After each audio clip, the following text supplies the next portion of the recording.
Good morning, dear children. How are you all? I hope you all are fine, enjoying your virtual classes. Welcome to our English class. Children, today we will continue lesson number 8 of our reader book, that is Rikki Tikki. Let us review the chapter first. Earlier we have read that there was a mongoose named Rikki Tikki. He was living with the family in the garden. One day he saw a snake, Nag, in the garden, and the Nagin attacked on him because Nagin was angry with him. Now let us continue. Let us read what will happen next. Well, said Rikki Tikki, do you think it is right for you to eat fledglings out of a nest? Here, fledglings and nest both are common noun and Rikki Tikki is proper noun. तो Ricky टिकी ने कहा कि अब मुझे ये बताओ कि यंग बर्ड होते हैं, फ्लेंजिंग क्या होते हैं? फ्लेंजलिंग्स यंग बर्ड्स, छोटे छोटे जो बर्ड्स होते हैं, जो बच्चे होते हैं ना, बर्ड्स के छोटे यंग होते हैं, उनको बोलते हैं छोटे जो बच्चों को फ्लेंजलिंग्स। वो कहता है कि तुम ये बताओ कि छोटे बच्चों को, बर्ड्स को नेस्ट में से खाना, नेस्ट से खाना अच्छी बात होती है क्या?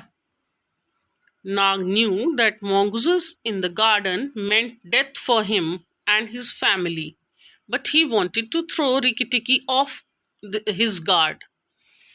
Nag and Rikki Tikki both are proper nouns, and mongooses, garden, family all are common noun.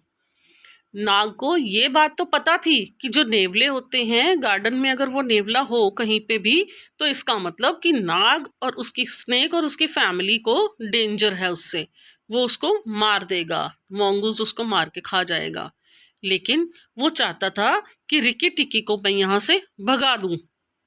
So he dropped his head a little. Here head is common noun, इसलिए उसने अपने सर को थोड़ा सा नीचे झुकाया, ड्रॉप करा हल्का सा। You eat eggs, he said, why should not I eat birds? कहते कि तुम एग्स खाते हो, ठीक है ना, तो मैं बर्ड्स क्यों नहीं खा सकता? Here eggs and birds both are common nouns. Look behind you, sang Darzee. Darzee is a proper noun hair.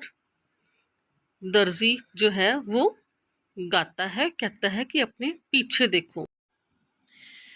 Ricky Tikki knew better than to waste time in staring. Rikki Tikki को पता था कि उसको घूरने से, टाइम वेस्ट करने से better है कि अपना काम करें। He jumped up high in the air and just under him whisked by the head of Nagaina. उसने ऊंची छलांग हवा में लगाई और जो नगीना थी उसके एकदम पास जाके आके उसने अपना हेड जो है हिट किया हेड से। नाग्स विकेड वाइफ, नगीना कौन है? नाग की wife. She had crept up behind him as he was talking to kill him. वो उसके पीछे जाके छिप गई जब वो उसको मारने की कोशिश कर रहा था। He heard her savage hiss as the stroke missed। उसका ये जो वार था वो मिस हो गया, उसको पता चल गया। उसने उसकी जो बैड जो थी, क्रूअल जो, सेवेज क्या होता है? क्रूअल, निर्दयी। जो उसकी हिस जो होती है ना, वो एकदम से हिस करती है। जब भी स्नेक जो किसी को बाइट करता है ना, नाग या नागिन, मतलब वो बाइट करता है तो हिस की आवाज, वो साउंड होती है, क्रिएट होती है, तो हिस करता है ना, तो उसको बोलते हैं। उसको जब डंक मारता है, उसको बाइट करता है, उसको बोलते हैं। तो उसका वो जो था वो मिस हो गया, उसका हिस जो था वो मिस हो गया। He came down almost across her back and if he had been an old mongoose, he would have known that this was the time to break her back with one bite. अब वो तो young था ना mongoose, अगर वो थोड़ा सा और बड़ा होता ना, उसको पता होता कि उसकी जो बैक पे जो आके एकदम से mongoose ने जब उसको हिट किया ना, उसको ये पता होता कि उसकी बैक पे अगर वो बाइट कर देता ना, एक ही बाइट में वो उसकी जो है उसको मार सकता था, उसकी बैक पे बाइट करके, काट के उसको. He bit indeed but did not bite long enough. उसने उसको बाइट तो किया बट इतना जोर से नहीं किया. And jumped away leaving Nagina angry. और वो दूर जाके जंप किया उसने, उसको बाइट करके ना नगीना को, और दूर जाके उसने जंप करा. और इससे क्या हो गया, नगीना जो थी, जो नाग की वाइफ थी नगीना, वो एंग्री हो गई, उसको गुस्सा आ गया. Wicked Darzi, said Nag, lashing up at the nest, but it was out of his reach. Here, Darzi Darzi and Nag both are proper nouns. Nest is common noun. अब क्या हुआ, नाग कहता है कि तुम बहुत ही मक्कार हो दर्जी, और उसने ऊपर नेस्ट की तरफ जो है उसने ऊपर पहुंचने की कोशिश की, बट नेस्ट जो था बहुत ऊंचा था, स्नेक की रीच से दूर था, उसकी पहुंच से दूर था. रिकी टिकी felt his eyes growing red and hot. Ricky टिकी की आंखें जो थी एकदम रेड हो गई, और गुस्से से लाल हो गई, और हॉट हो गई, एकदम गर्म हो गई. Here, eyes and red both are common noun, and Rikki Tikki is proper noun. When a mongoose eyes grow red, it means he is angry. अगर किसी mongoose की, नेवले की आईज जो हैं वो रेड हो जाती हैं, तो इसका मतलब कि वो गुस्से में है. And he looked all around him, but Nag and Nagina had disappeared into the grass. Here Nag and Nagina both are proper nouns, and grass is a common noun. फिर उसने mongoose ने इधर उधर चारों तरफ देखा, लेकिन नाग और नागिना जो थे वो डिसअपियर हो चुके थे. डिसअपियर क्या होता है, आंखों से ओझल हो जाना, दिखाई ना देना. वो कहीं घास में ही छुप गए थे, कहीं पे ओझल हो गए थे.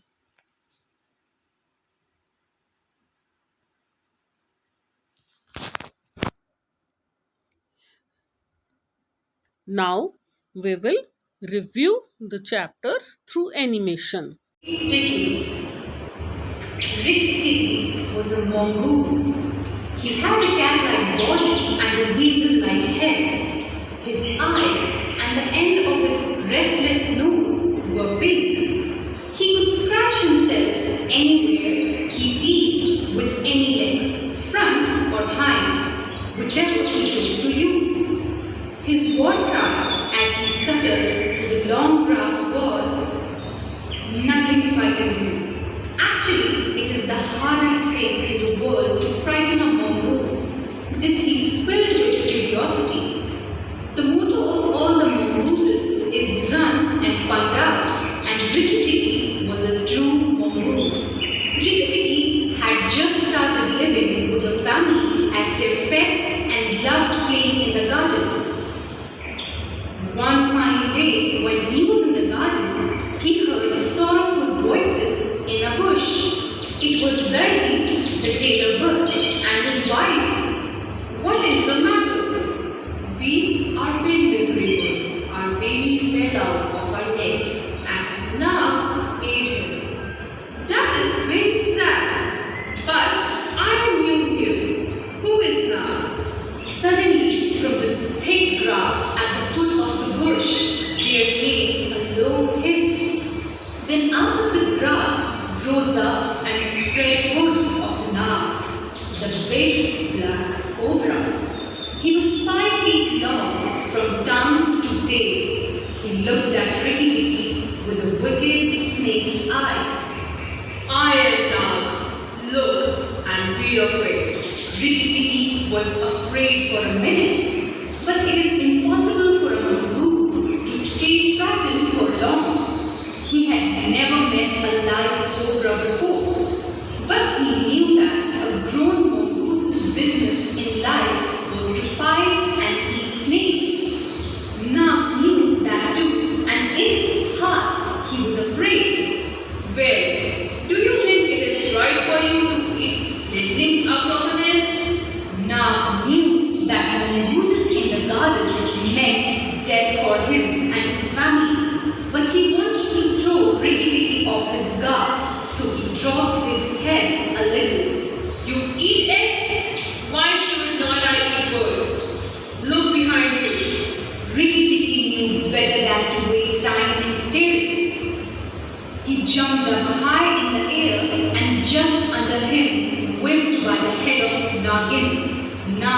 wicked wife.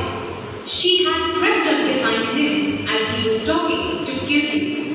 He heard her savage hiss and the stroke missed.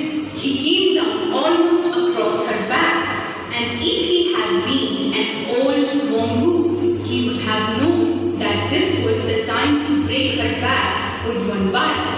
He bit, indeed, but did not bite long enough and jumped away, leaving Nagin angry.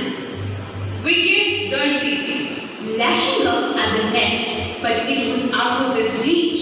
Rikki Tikki felt his eyes growing red and hot, and he looked all round him, but Nag and Nagin had disappeared into the grass.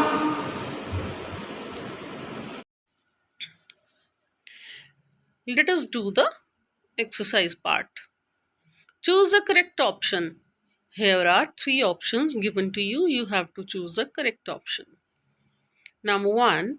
Rikki Tikki was a dash. Rikki Tikki कौन था? Weasel, snake, mongoose. Number 2. Motto of all mongooses is dash. जितने भी mongoose हैं उनका क्या motto है? Curiosity, run and find out, sniff and check. Curiosity उनका motto है कि कुछ भी जानने की इच्छा होना, या फिर run and find out means भागना और ढूंढना, या फिर sniff and check कि सूंघना और उसको चेक करना. Number 3. The name of the tailor bird was dash. Nagina, Kuku, दर्जी. टेलर बर्ड का नाम क्या था? Number 4. Nag, the big black cobra was dash feet long. जो नाग था, बड़ा सा ब्लैक कलर का कोबरा कितने फीट लॉन्ग था? 5, 10, 2. Write T for true and F for false statements. You have to write true or false for these statements. Number 1. Darzi and his wife were cheerful. दर्जी और उसकी wife जो थे वो बहुत ही हंसमुख थे. Number 2.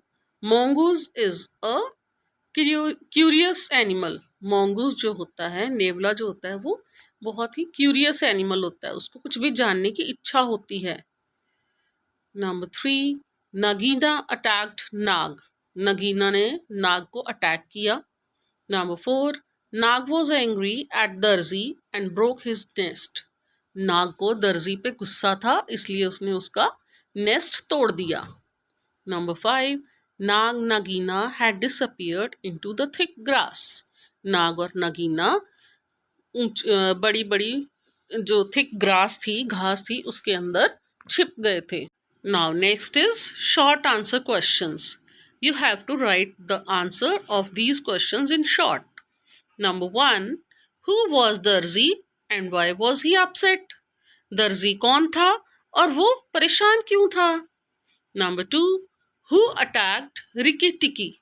रिकी टिक्की को किसने अटैक किया? उस पर किसने हमला किया? Number 3. Who was Nag? नाग कौन था?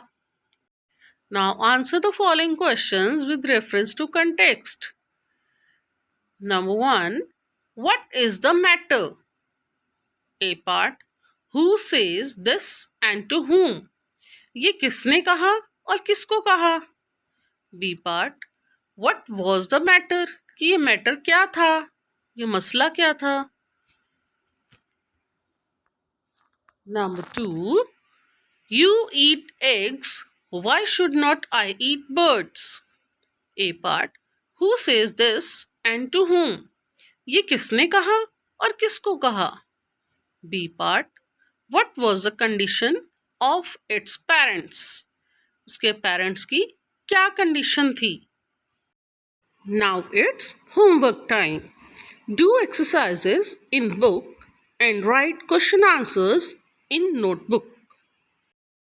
Now it's time to say goodbye.